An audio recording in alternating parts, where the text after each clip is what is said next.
Մելդոնիումի չափաբաժինը, որը հայտնաբերել են Հռիփսիմե Խուշուդյանի օրգանիզմում, ծանրամարտի Եվրոպայի չեմպիոնին որակազրկելու համար բավարար հիմք չէ։ Ծանրամարտի միջազգային ֆեդերացիան եւ համաշխարհային հակադոպինգային կազմակերպությունները չեն կարող որակազրկել Խուշուդյանին, քանի որ նա չի խախտել հակադոպինգային օրենսդրության ոչ մի կանոն։ Հաղթանակը եղել է մաքուր։ Ես վստահ չեմ մի բան էլ 10 անգամ ավել, որ ինքը հաստատ դες բան չօգտագործել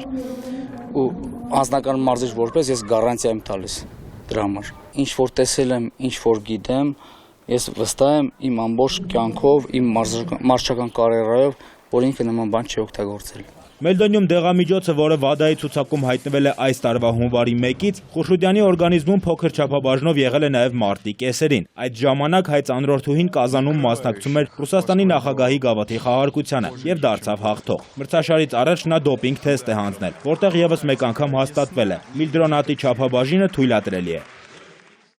Ոչ մի պրոբլեմ չուներ, որովհետև հենց ինքը ֆեդերացիայի նախագահ գտնվում էր Նորվեգիայում մրցման վայրում, ինքը մեզ ասեց եւ ասաց թույլ տալ մասնակցել, որովհետև դա այն չէ, որ մենք կարողանանք իրեն որևէ սանկցիաներ ներկայացնել իր վրա։